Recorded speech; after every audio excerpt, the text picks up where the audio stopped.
I really believe that when students start to understand what they need to do to achieve, what they need to do their absolute best job, to get the best opportunities out there, they're going to start picking it up. I think they're not used to being challenged, and I think they resist and maybe even resent being challenged. I think they think they're supposed to feel comfortable. Nobody's supposed to feel comfortable in a learning environment. They're supposed to be reaching for the next level at all times. Well, first and foremost, there has to be an expectation level that is established. Students who are not passing courses, for an example, if you are a student who has failed 2 or more courses, you need to be retained, sent to summer school to make up that work and gain those skills for your failure. Interestingly enough, if you're a student that has the natural ability and has the innate ability to move forward and achieve, and you're not, you fit in a whole different category. So we need to say, son, we're going to take away your summer vacation and you're going to be working because you didn't work during your school year. So us establishing an expectation that students are going to work hard and students are going to move forward is really the issue. And we want to make sure that that's happening. Whether that happens during the school year or, unfortunately, if that happens during the summer, you have to succeed. We're preparing a program here for 8th grade students. Students who fail 2 or more courses at McCracken next year will not automatically enter Bluffton High School. You, as 9th graders, you will come to a summer school program. It will be an intense program. You will have remediation provided. You will have work with writing and reading comprehension. You'll have math skills assessed and actual diagnostics actually to fix those math skills and correct those deficiencies. But if you're failing courses right now, we will not have. I think there are things that there's other factors. I mean, obviously individual kids have individual situations that may be a little different. There may be issues around learning processes and learning styles.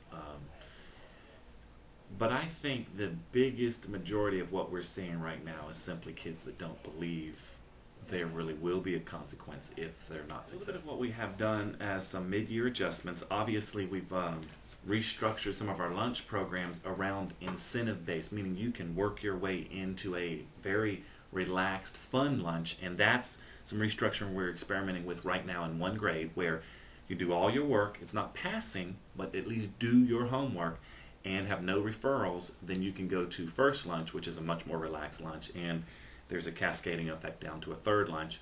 We also have added 2 additional classes called supporting instruction that we're using right now. We've also have an after-school program, so we have in-school interventions, after-school interventions. I think one of the main solutions is we need to get our youngsters early. If it means the state investing in 3-year-old programs and mandating all 3-year-olds go to school, if it means working more closely with our daycare programs that are in the community and being sure that they are teaching something other than just play. But we have to get to our children early. We have to do that.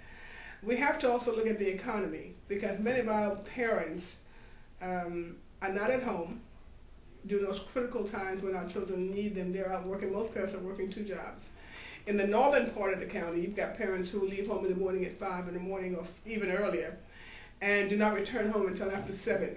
Okay, so how do we expect parents to help our young people with their homework or to even get involved in school when they're trying to just maintain the household? Excuse me, the household. We need to take a look at when we hold our school meetings.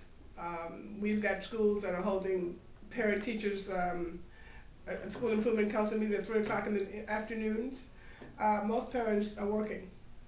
So if you want to get them engaged, you have to have meetings when they can get there, or have the time set when they can get there. Our curriculum needs to be multifaceted. We need to take a look at, again, getting back to how children learn differently.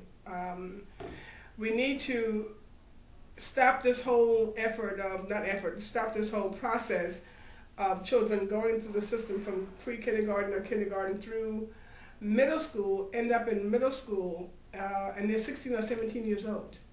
Something happened. somehow we dropped the ball. The school dropped the ball, the parent dropped the ball, the community dropped the ball. But we should not have youngsters in our schools, as many as we have throughout our district and all of our middle schools, that are overage, that somehow we didn't catch them in elementary school and begin to design a program for them to help them to be successful. So it's multifaceted. There's a lot of things. There are a lot of schools that are very successful, that are doing different things. We need to get those models and try and bring them here in Beaufort County. Children that are mislabeled, I think, because of their behavior, end up in special ed. Not so much because of a learning disability, but they're misbehaving. And children misbehave for a lot of things, a lot of reasons. A child who is an excellent student, you know, at the top of his or her class, could be misbehaving because they are actually bored in the classroom and you're not engaging your curriculum to meet his or her needs. On the other spectrum, a child could be in the classroom who is just not understanding a thing you're saying, and his only outlet is to be disruptive. So you have to take a look at all of that, and I guess we're asking our teachers to be, in addition to being teachers, being magicians, so they can see all of that through a crystal ball, and they can't do it, but somehow you have to know every child and their needs in the classroom. So there are a lot of things that can come into play, and you have to be willing to think out of the box, because what we're doing apparently is not working. We're still losing a lot of children, so we have to step back and take a look at what we're doing and just regroup.